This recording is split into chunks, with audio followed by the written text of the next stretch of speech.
All right, so apologies for that. I've missed the recording on the mastermind principles, but don't worry, I'm not going to make you all sit there and do it again. Okay, so today's topic, and sorry for that confusion there. It was a lot of people all on at the same time. And welcome to Stephanie, if you didn't hear that before. Good to see you on here. And if you could, since we've got a fairly large group today, if you could mute yourselves when you're not speaking, and especially if you've got any background noise, children, animals, anything happening in the background, otherwise we'll all be hearing it. And just as a reminder that this is being recorded, so try and keep it clean and civilized and all that in accordance with the mastermind principles. I forgot to tell somebody that was being recorded the other day, and they divulged a lot of personal stuff that they perhaps wouldn't have done if they'd realized that it was being recorded. So I've realized, Martin, that's a good point to remember to tell everybody going forwards. So the topic then today, well, Martin and I were on the same wavelength of what we wanted to talk about, which was, well, Martin put it as attitude. I called it taking responsibility versus blaming. And I thought just to kick that off, that I would tell a quick story about the fact that when I set the goal to buy the house that we now live in, Joe and I were looking for a home, and we decided we wanted to get out of the strata complex that we were living in, and we wanted to move up to the Perth Hills. We had a few different locations. It was either the beach or the hills, but the beach was double the price. So we decided to move to the hills and go for a view instead.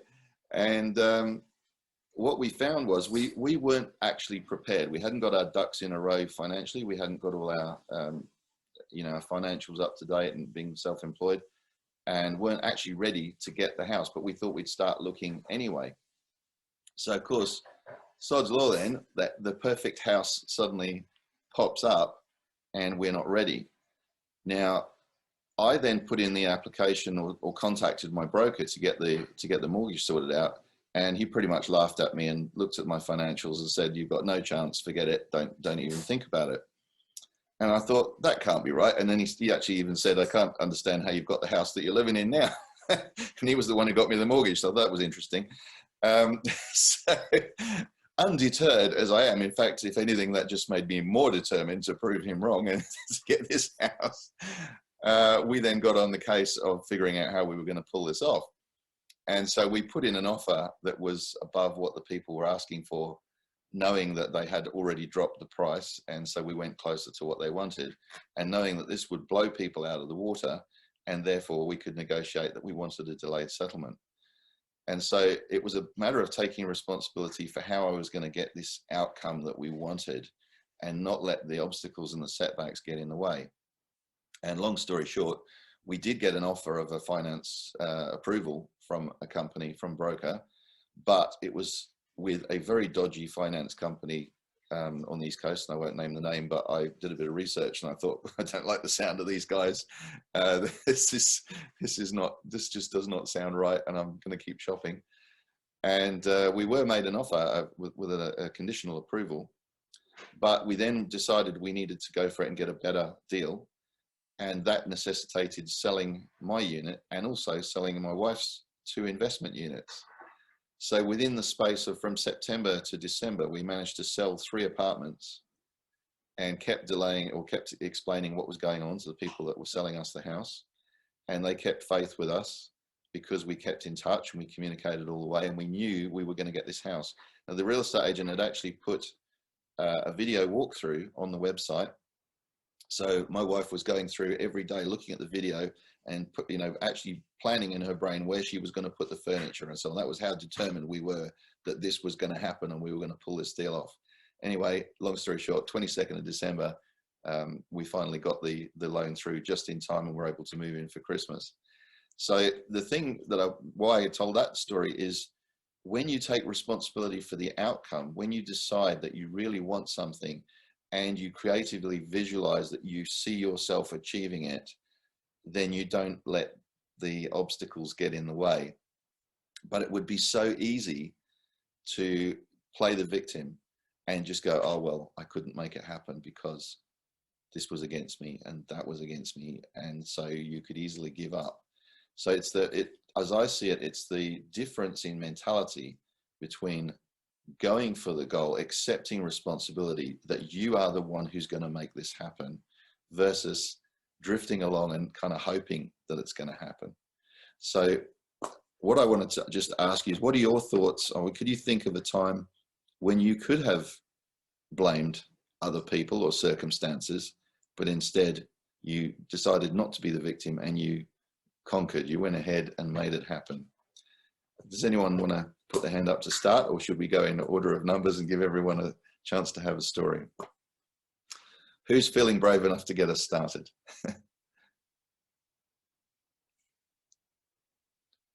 Do we have any takers? Kelly. Okay, because you said and no one's taking, I'm going first. Give me the question again. Just give me the basic question. Okay, so can you think of a time or a story that you want to share where you could have simply blamed other people or circumstances, but instead you decided to take responsibility and go and make it happen? God, do you know what? I blamed everyone for everything, so I can't think of a time I didn't. I'll go with that one. And then what I did was, because I realized I was blaming, I'm right into bringing stuff back internally. And so I bring it back into me and ask myself, what's going on? What am I blaming this situation? Why am I blaming these people? Well, it's a form of judgment. I've had judgment on my life. So from others, from family members when I was little, all through school, bullying. And so to me, blaming is just another word for judgment. And, or, you know, same thing. And so, yeah, when I take it back into me, I really tap into what my core wound is in that situation, in individual situations. And I really get to work out what actually is my emotional issue and thought form creating me to blame in the first place. And then I resolve that. But it takes a bit of work and a bit of courage to even do that. And because I'm all about personal evolution and awakening, I can't help myself. I've got to do it. Like I find it my passion to do that, where other people would think I'm a bit strange. And so yeah, anytime I've ever blamed, I know it's something in me. So I've just brought it back to me and try and fix the problem in me. That's great.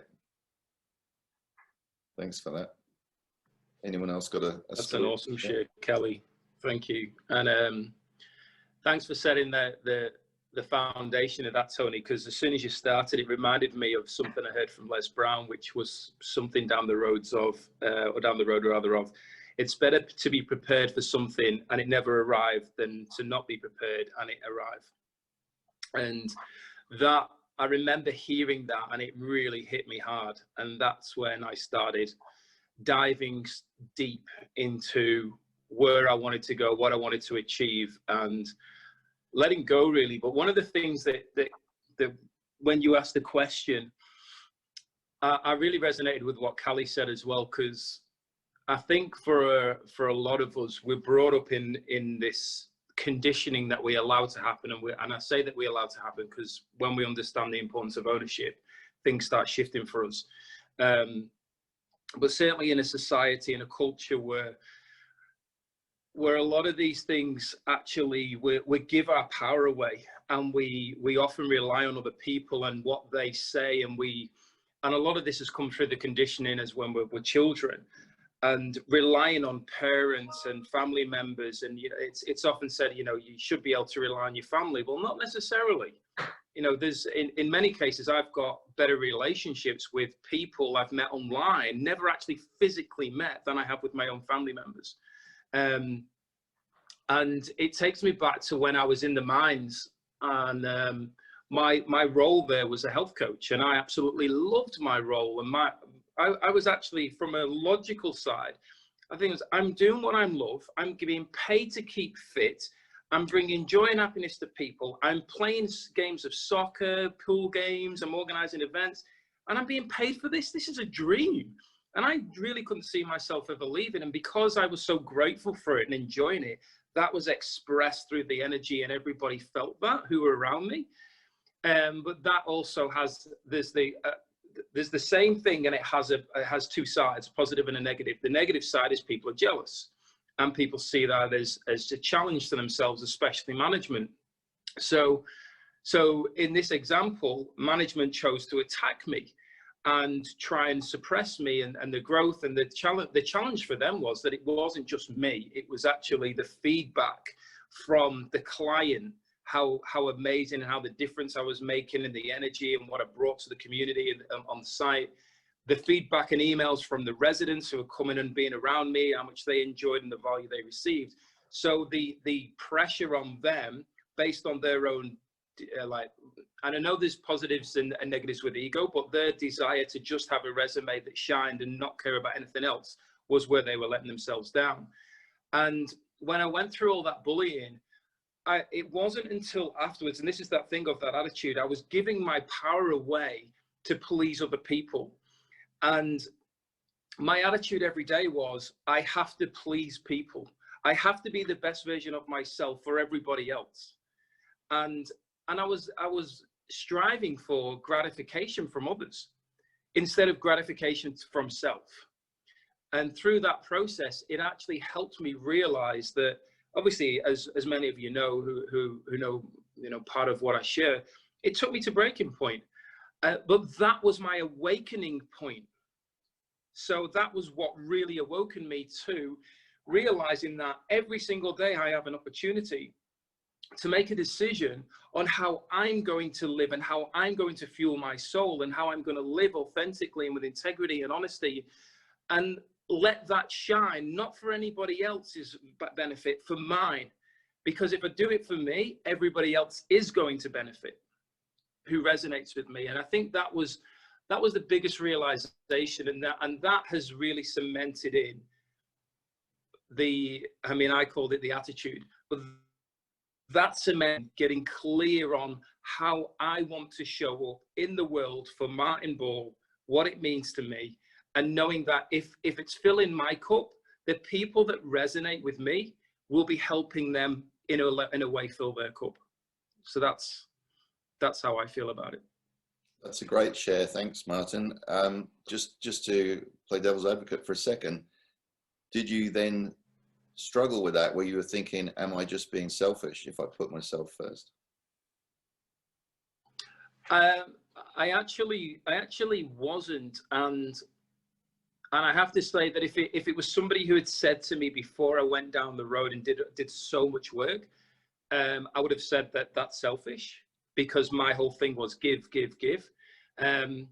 But because I went so deep, in particular with a lot of Wayne Dyer's work and a lot of Abraham Hicks, I think because I immersed myself in it, I got the true meaning of connecting with self and filling one's own cup. And a friend of mine, he uses the phrase selfish selflessness. Yeah. And when I heard that, I was like, what? But when he explained the power of it, he said, people will say it's selfish, but you're going to fill your own cup, and then what's going to happen is you're going to actually help everybody else. And I went, that makes sense. And I suppose that's really why I was actually just quickly, a friend of mine messaged me this morning and was saying, I've got all these great things happening around me, and yet I'm seeing a lot of negatives, and I'm trying to stop them happening. And it was really interesting, because in that moment, I remembered how I used to be about that. And it's being clear on, well, why do we desire it? And then if we're aware of why we're going to actually stop it from happening, why are we trying to stop it from happening, and being clear on that. So for me, my vision is to empower people around the world, but I can't do that if I'm not empowering myself first. Yeah, it's a bit like that analogy on the aircraft of the oxygen mask dropping down, isn't it? You can't help other people unless you're helping yourself first. So even if that initially might feel as if you're being selfish, I think you've explained it really well. It's a great distinction between the two. That to be selfishly selfless. Very good. Okay, anyone else got a story they want to share? No takers? I will. Go on then. Not a specific story. I sort of, a bit like Carly, I think, that there's just so many, they're trying to narrow it down. And something that Carly just written in the chat box there about, she said, I gave my power away to be accepted. That's probably very, very true with me. In my younger years, bullying, non-acceptance, you know, wanting to be accepted so much that I just tried to fit in wherever possible. And it really, I think that's the big monkey on my back at the moment, which I realise is there, and trying to release that. I think I've said on these forums or somewhere else recently that I know that I have something much more powerful within me, but it's just getting that confidence to get it back out again. And I think it was on your call last Friday morning, Tony, I think it was, that shortly after that, I jumped on and watched Wayne Dyer's Shift. I found it on YouTube. And yeah, Martin's sitting there nodding and smiling. That's just a big thing for me. And I've messaged a couple of people and go, I think this is where I'm at the moment. I'm realising that, you know, I don't blame people, but I think I sort of really wanted to be accepted and just went, yeah, okay, look, just for the ease of where I'm at and where I'm going. Looking back a few years ago, more recently, sort of gave up this sort of personal development journey of mine and then go back working. And that was nearly, you know, that drove me around the bend. I gave that job up. I had to get out of it. And yeah, there's a lot that went with that. So now it's, for me, look, I know we've got a struggle ahead, not a struggle ahead, it was a very, very busy time ahead of us personally, myself and my wife, with business stuff and bits and pieces. But I know that we can just get through that, no problems at all. So I just know there is something at the end of that. You know, it's only, you know, we're both in our mid-50s, and we're now going, well I really would want to be retired by the time I'm 60. So there's that 5-10-year plan. Mine's 5-year plan, today's is a 10-year plan. And I'm trying to bring that short for the sake of both of us. So, you know, and I don't think I'm going to let too much get in the way of that at all.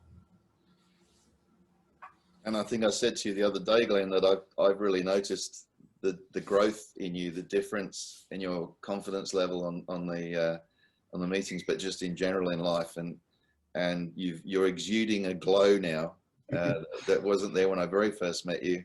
Where you were sort of uncertain, and you'd come through that difficult time. And this is one of the things I love about the whole Noble Goldman structure and the abundance game and these mastermind sessions, giving everybody a voice, and it's giving you the chance to practice using your voice and drawing on that inner power that is there within all of us. We've just got to tap in deep sometimes to find it, and depending on what people have been through in life, for some of us it's hidden deeper than others, but it is there for everyone. Definitely. When you say tapping in deep, you know, I remember a conversation I had with a colleague, stroke friend, back in my London days, where I was, you know, managing a business there within a larger business, and I was confident, I was strong, and everything was great. And then I gave that up to come back to Australia, and for about 6 months struggled to find work, but then got into, you know, another corporate role in the mining industry, but, you know, not getting my hands dirty like Martin was, and got quite a getting his hands dirty. Hands dirty, yeah, true.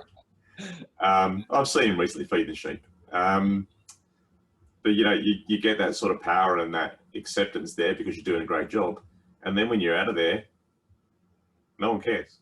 It's gone. You know, whatever you did, you're only as good as your last deal. You know, and that was it. It was gone. Now it's, for me, it's getting less shallow and getting deeper within myself and going, okay, what's coming up? I know I'm capable of greater things, and working on that. That's a really significant point you've just raised there, Glenn. Is, you know, when we meet people in conversations at parties and so on, social engagements, one of the first things we ask people is, what do you do, isn't it? You know, we try to pigeonhole people. We're trying to make sense of who that person is, and we very easily judge them by what they do. You know, those who have not been through these awakening processes that we're all going through.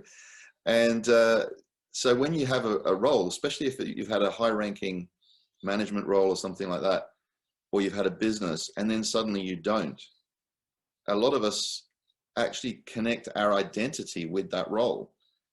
But you're still the same person inside that you were when you were doing that role, but suddenly the people around you may treat you differently. And it's very easy. A lot of the work I've done with coaching people, you can find that people, when they lose that role, they lose their sense of self as well. They lose that connection with their own identity because it was so tied up. They were so tied together, who I am with what I do. And yet really what you do is just a means to earn a living.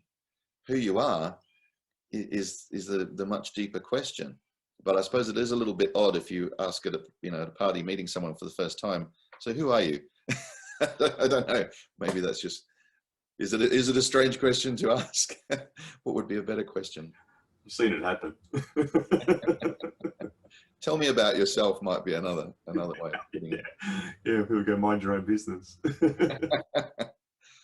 Yeah, that was a great share. Thanks, Glenn. Anyone got anything to add to that? Yeah, I have something to add. So first, before I forget, so Martin, I think he said something about attitude earlier. I don't know, it was something about attitude. I can't remember, but I say that to say, every morning I listen to Earl Nightingale's The Magic Word, and it's about attitude. And it's really like I think I've been doing it maybe 2 or 3 months now. So like every morning, like as soon as I wake up, that's what I listen to. And it's really gotten me to think about how I approach the day and how my attitude is throughout the day. And it's just really gotten me to think about, to wake up in a prosperous mood or in a successful mood, or just having the attitude of this day is going to be successful, rather than, oh, it's Monday, now I got to get up, now I got to go to work, now I have to do this. Just having a different perspective about the day. So that's one. Two, Tony, you just said something. Losing your sense of self. So, right before I got into this kind of space, like personal development, I didn't have like a super great title or whatever, but I had enough money to do what I needed to do. And I always I didn't know it until I lost all of it, that I was really basing who I was off of what I had. And to lose it all, it was like, whoa, who am I really? Now, because I don't have these things, like, am I still, do I have that same worth, or what, whatever you want to call it. And it really kind of opened my eyes about personal development in general, and how I look at myself and how I look at what I have compared to who I really am. And the last piece of what I wanted to say, responsibility. So I think that we tend to think that it may be appealing to have somebody else take on the responsibilities for us, because we feel like, oh, well, now I don't have to do it. Well, now I can push it on to somebody else. But when you do that, your well-being is determined off of their generosity, how much they want to give you. Like, so for me personally, like I said, I quit my job, went into, personal development, into my business, and I couldn't afford to really pay for, my bills or anything. And I had to depend on my parents. And in that moment, for me, that's not normal. I've been independent forever. So for me to have to ask them for money, and then have to, sparingly use it, because this is all I have, like, it was, giving them the responsibility of taking care of me, really opened my eyes a lot more to, why it's so important to know, I guess, who you are, and to separate who you are from what you do and what you have. So yeah, I think that's all I wanted to say. Maya always comes out with these gems. I've noticed that on the calls, and that's such a great point you just raised there about it often feels easier to surrender that responsibility to someone else.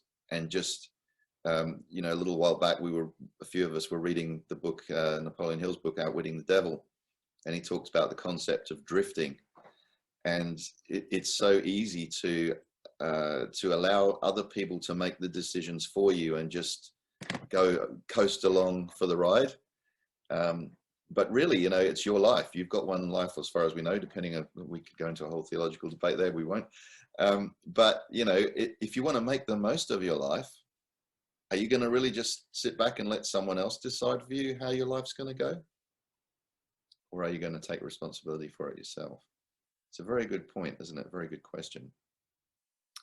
Does anyone else, perhaps somebody that we haven't heard from yet, want to speak up, say anything, share anything? Stephanie, welcome. Come along. Hey, so kind of just piggybacking off of what Maya was saying, I think my story that I would like to share is kind of in relations to where I was October of last year.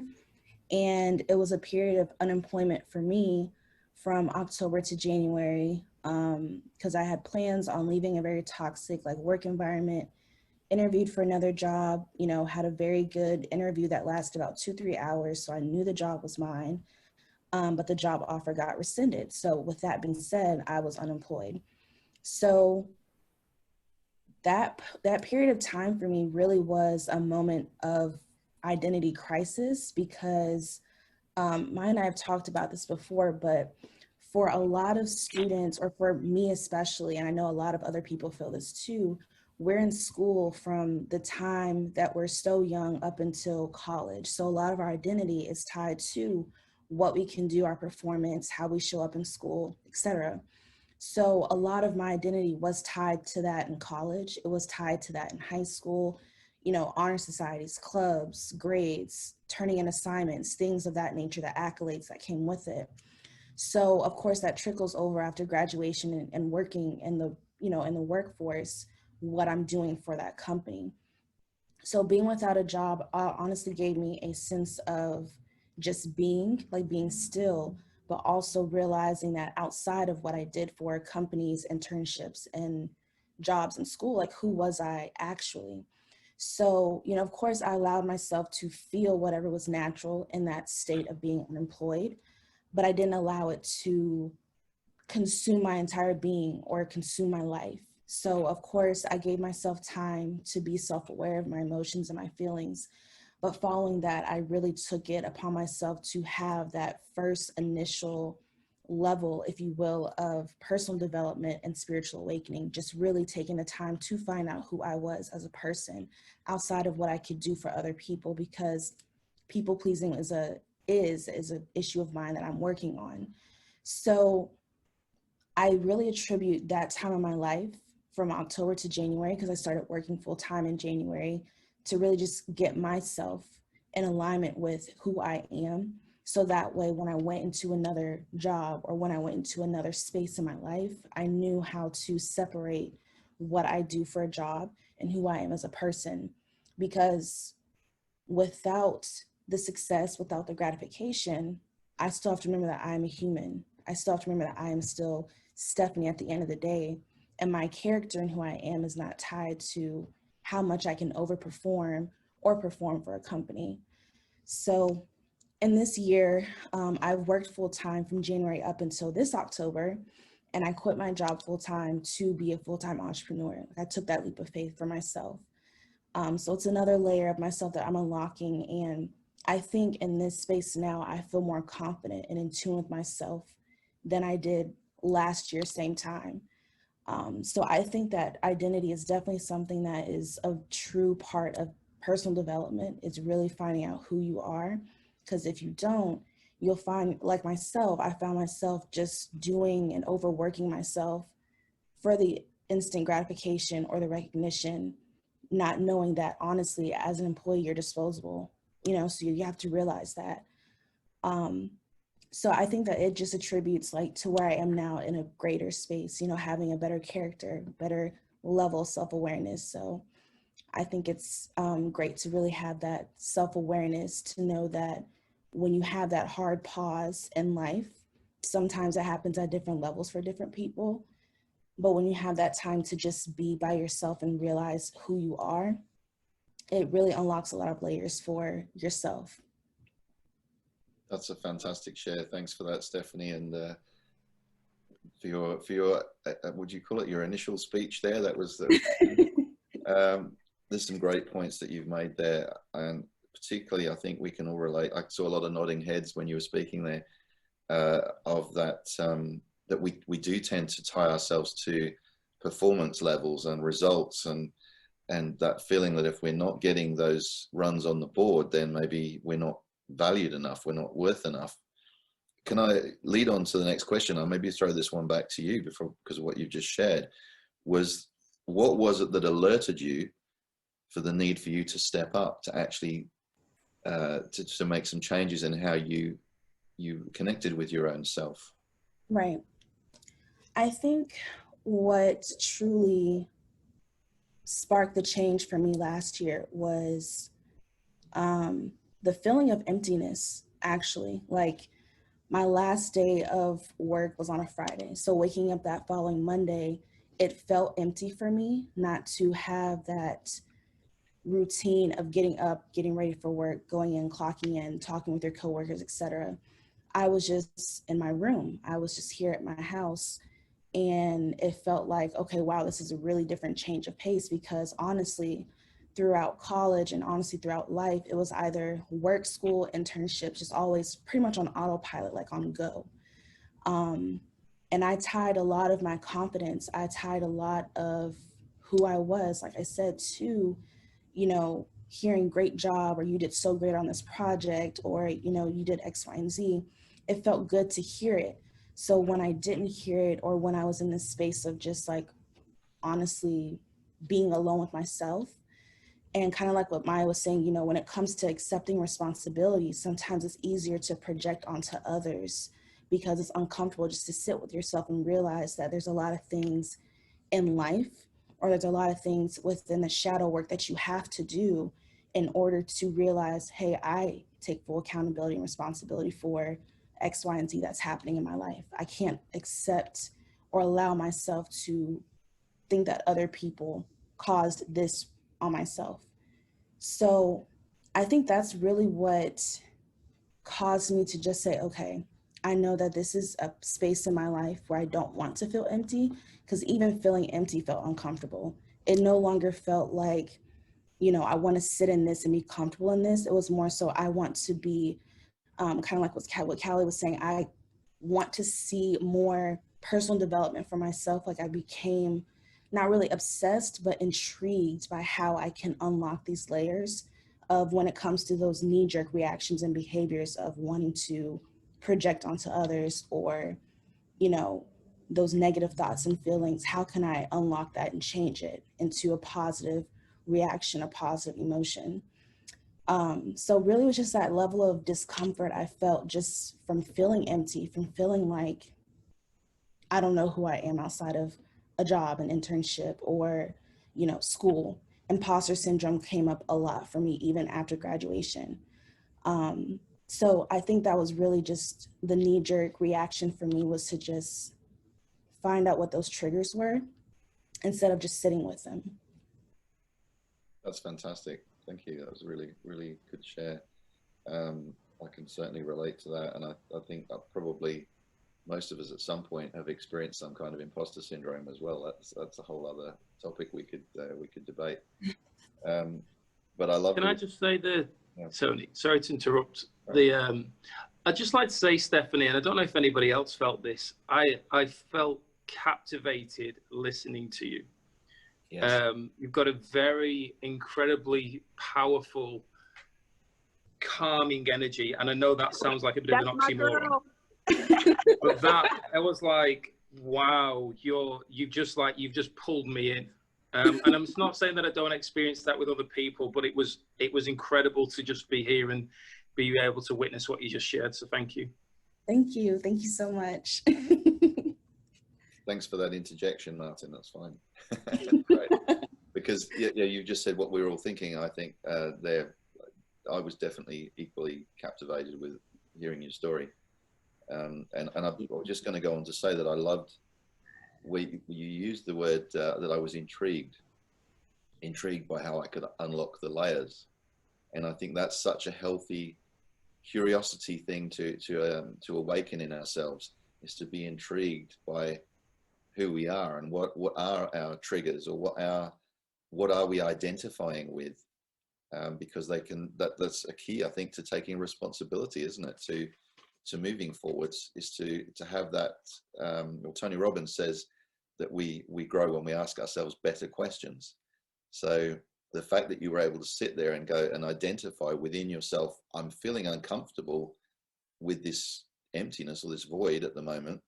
What am I going to do about this? And then being intrigued enough to explore the different layers that went within that. So that was a great share.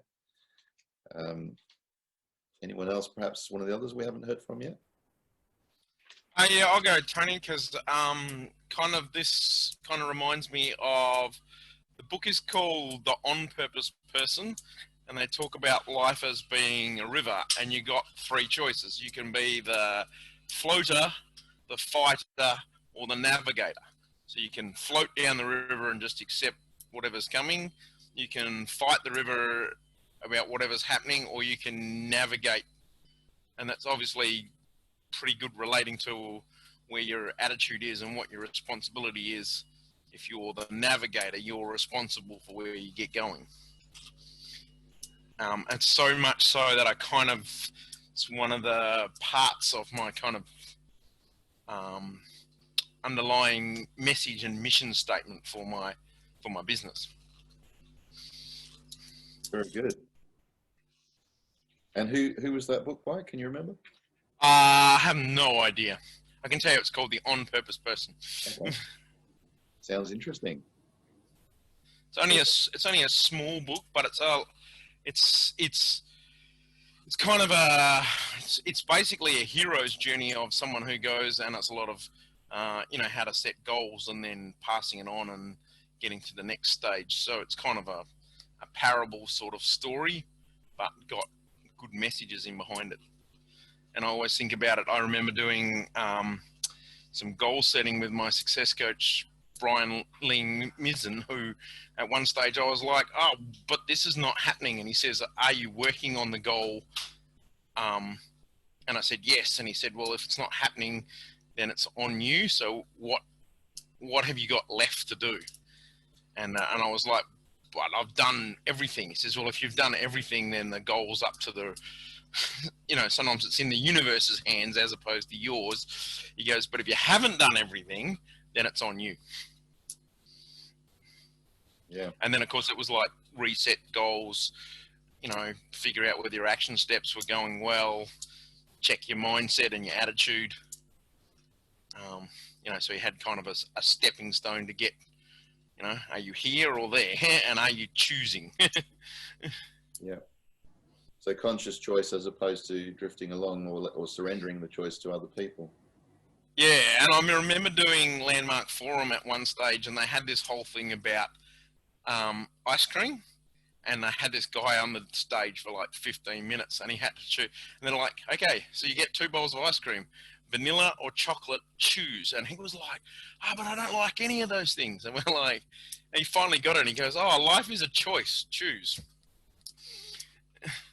And you're like, yeah, every time you get to places, you're like, choose, chocolate, vanilla, choose. Yeah. Which one do you want? Life is a You want a choice. bad attitude or you want a good attitude? Thanks, Dan. That was great. We see we've lost Fiona, unfortunately, with technical issues. Albert, are you able to speak? Did you have anything you wanted to add at all? I'm not sure if you're muted at the moment, so I'm not sure if we don't have a video for you, so perhaps you're just in listening mode. I'm just sitting back and listening today. I'm working on. I had like 3 hours of sleep last night. I had a pretty long, hard day yesterday, so my mind isn't functioning too well. Oh, that's fine. That's no problem, and that's okay too. To listen and take it in, and then you can always stick notes in the chat box as well if you've got anything to add or to support what people are saying or disagree with it if you wish. Okay, so was there anyone else that felt that they were alerted to a need to change the way they were looking at things? And what was the trigger that alerted them?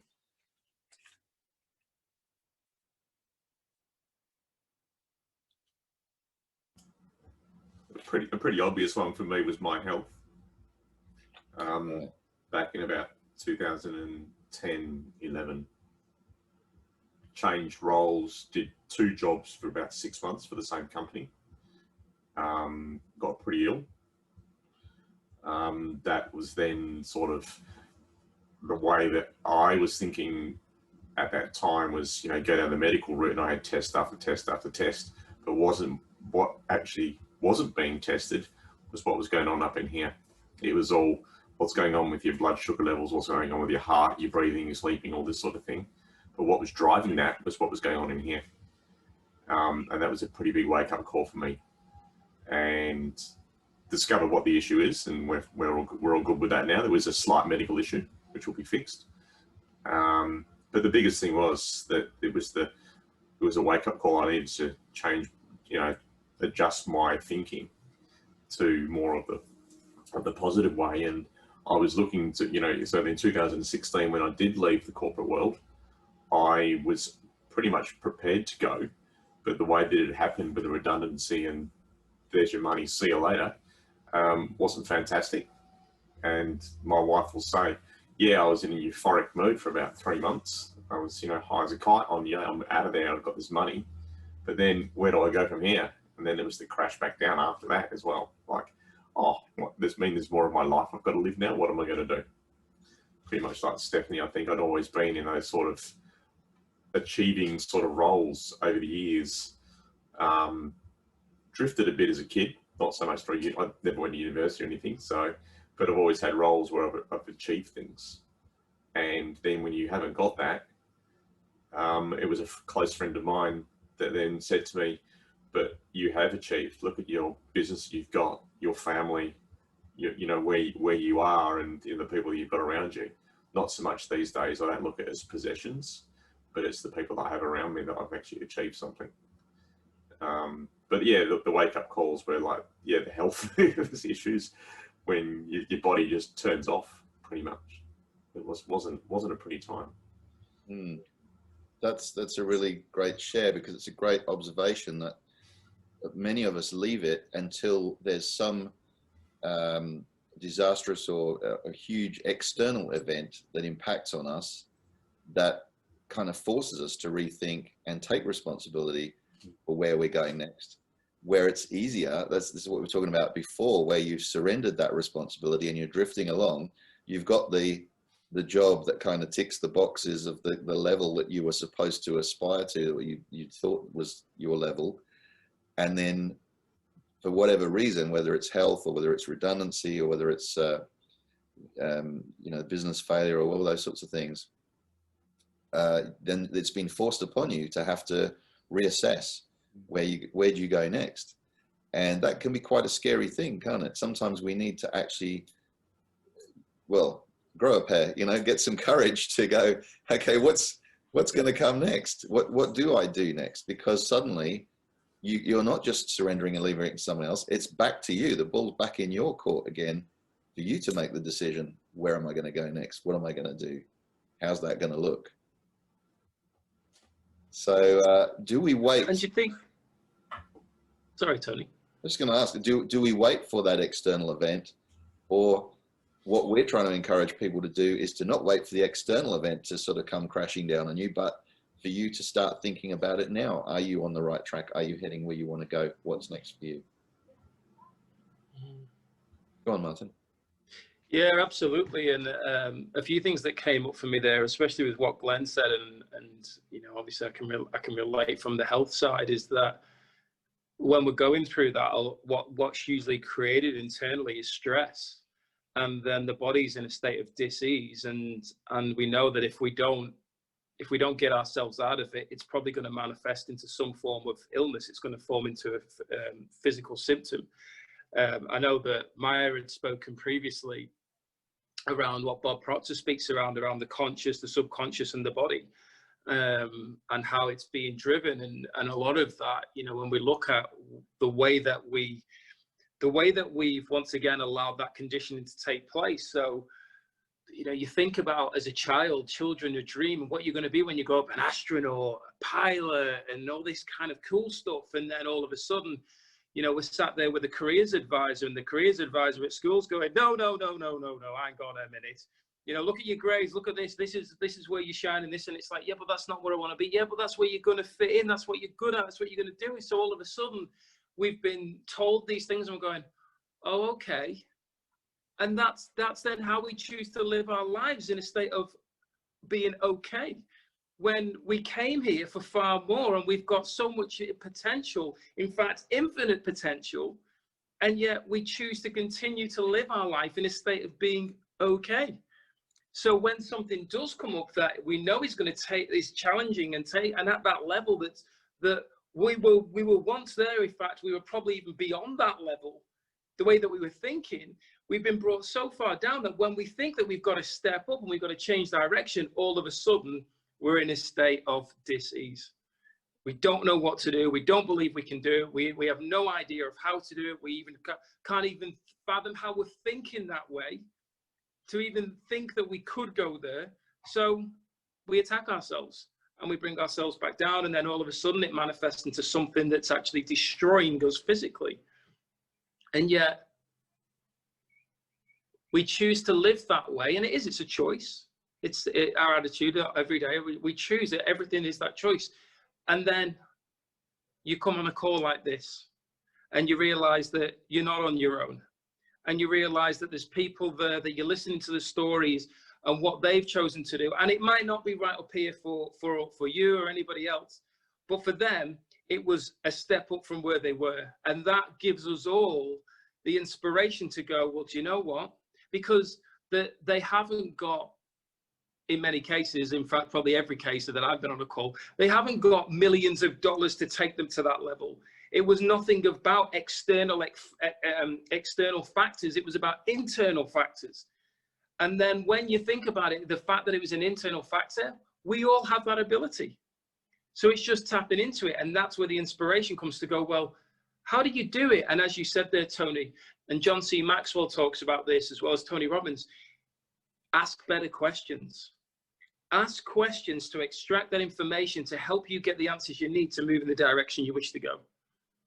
That's where it really comes. And that's the importance I've found of surrounding myself with you guys, with other people on the calls, because that is the true power of the mastermind, to access and have those people say, well, have you thought about it this way? Or what do we think about this? And someone shares, and all of a sudden, do you know what? Someone says something, and in that moment of them sharing something, it changes the course of your life based on how you choose to act on it. That's powerful. That is powerful. Because I know it changed my life on one mastermind when all I heard was slow down to speed up, and it changed everything for me. But I had to act on it for it to change. Yeah. So I just wanted to share that. Thank you, Martin. Is it just me, or would anyone else like to see Martin run for Prime Minister of Australia? It's just he's got his passport now. He can. His passport. Because don't you think that's the kind of stuff that we should be hearing from our leadership? You know, because it is all about inspiring people, and it is about working together and learning from each other, and, you know, being more than we are individually, helping ourselves collectively to be more than what we have been. That's the key thing, is moving forward. And like you pointed out there, Martin, when we're listening, I know Callie was talking about this last night about energy levels, where you're listening to your body. When your body is telling you something, your inner wisdom, your intuition, are you listening to it, or are you just going to kind of ignore it and carry on drifting along? Are you going to let it inspire you to actually do something about it and make some changes? Callie, did you want to add anything on that? Because I know that's your passionate topic. Oh my God, you've put me on the spot. Isn't that amazing?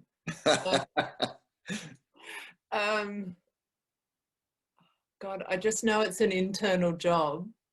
And every time we choose something outside of ourselves and put it on a pedestal, we've already squashed a part of us, even if it's subtle. And then over time that builds up, and we get to witness the experience of it slapping us in the face in our environment. If that is making sense.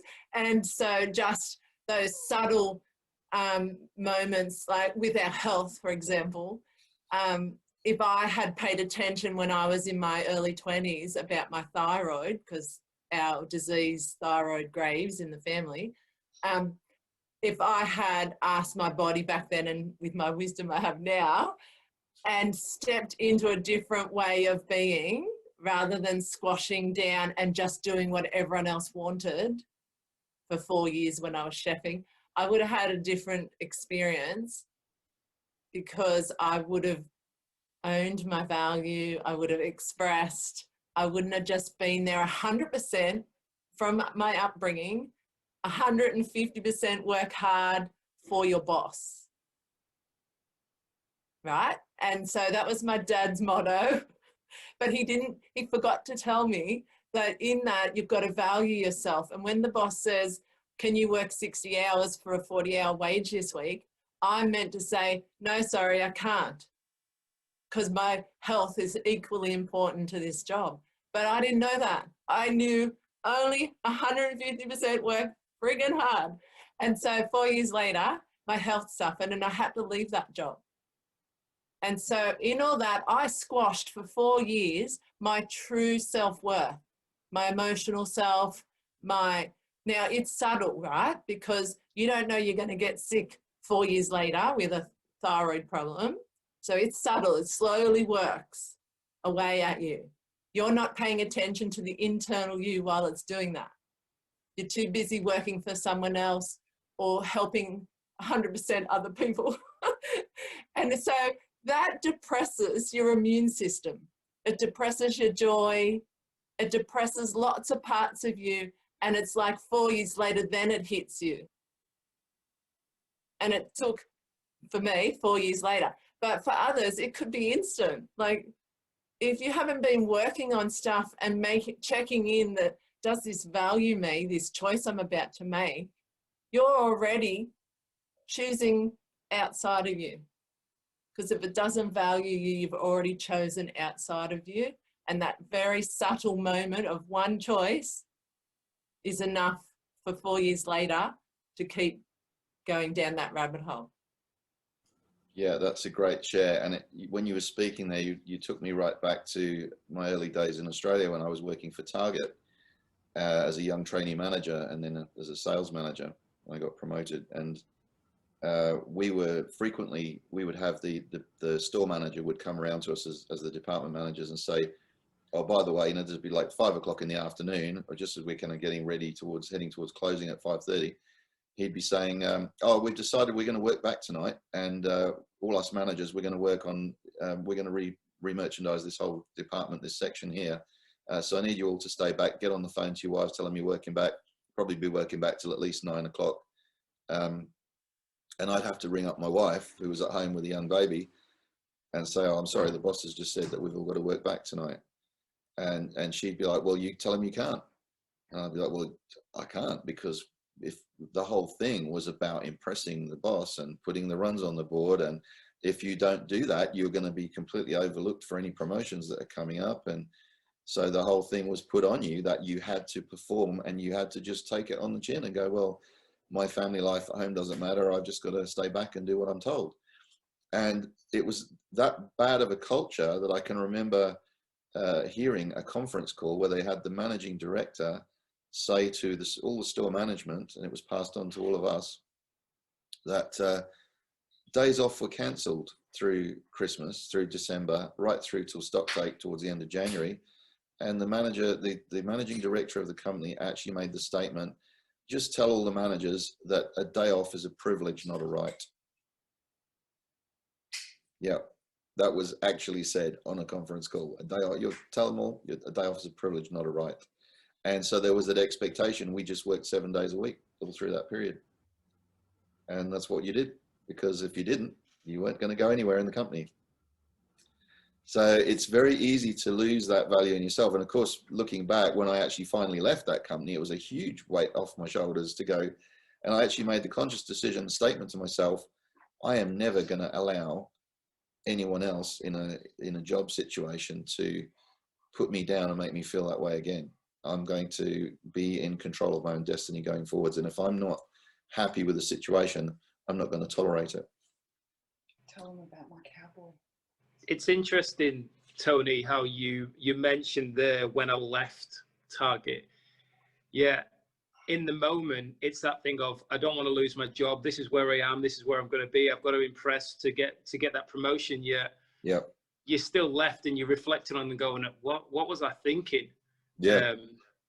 But in the moment, it was all about, I'm working here and I want that promotion, so I'm going to stay. Well, you know, if you'd gone home, the worst that could have happened, well, one of the things that would have happened was you weren't going to get the promotion, but you didn't need the promotion because you never stayed.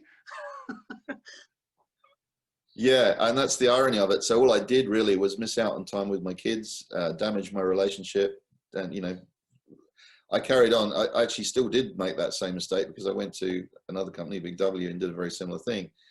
In fact, probably even worse, because I was really on the roll to trying to get promoted. And I got the big promotion, and I was in the top store in the country, where all the focus of attention was, and we were just working ridiculous hours there. And so I did make the same mistake again. So I was obviously a slow learner. But when I came out of that one, I definitely revisited that. And that, you know, remember back when you left Target, you said you weren't going to do this again, ever. Well, you just did, you idiot. So if I'm ever going to work long hours like that, it's going to be for me, not for somebody else, for some corporation that doesn't give a shit about you anyway. Because really, you were just a number. You were just a means to an end for them, and you were dispensable. And so I really applaud Stephanie's comment earlier, where you take that leap of faith to go, no, I'm going to be in control of my own destiny. I'm going to be the entrepreneur that's going to make things happen. So we're coming towards the end of our time, ladies and gentlemen. I don't want to encroach on your extra time, but maybe if anyone would like to share from what you've learned this morning, or what it's made you think about, what might you do differently now going forwards? Is there any decision that you might, where you might now take control rather than just letting somebody else have that responsibility? I just know that it takes a lot of trust internally to make any choice at all in your life about yourself. It's easier to go outside of yourself and trust someone else and work for them, or make a decision that they want or have asked you to help. But it's harder to go within, from my personal upbringing, to trust a choice for myself 100%. So all my life I've been working on that, or since I was a young teenager, like after bullying. But that means trusting everything that I'm connected to. Because if I'm talking the source of my intuition and the divine universe, abundance, or however words you want to use, that means trusting everything, that I'm worth everything I desire, and trusting the desire. Yeah, powerful, that, Callie, and thanks for that. I think for me, with what you said there, Tony, that was really where the abundance game comes into its own power for me, because the abundance game, and I know I asked Callie a question in regards to what she was saying about the pedestal. The abundance game allows me to sit with myself and be clear then on who I am, where I want to go, what is the impact that I want to make in my own life, and externally with the overflow. So for me personally, by me putting it into the abundance game, it's me saying it clearly and putting it in front of me to see. It's then putting it out to the universe to say, this is what I desire. And I'm also clear on what the exchange is going to be, how I'm going to show up. And the other thing about it is it allows me to be clear every day on what I'm going to do, how I'm going to think, how I'm going to be showing up. Because we have to, in my opinion, and have to is me probably telling you what to do, and I'm not putting that on you, but for me, I believe we have to be aware that we are living in a society and in a world today where there's so much noise and there's so many things that are trying to get our attention, and it's often to take us away from what we are here to do. It's to get us controlled by somebody else, whether that be the big pharma, the media, whatever it would be. So I think as being clear and being able to check in every day, whether that's a journal, whether it's the abundance game, I know personally for me, I've achieved more in myself, who I've become, the way that I think, the way that I speak, the work that I choose to do, how I choose to show up.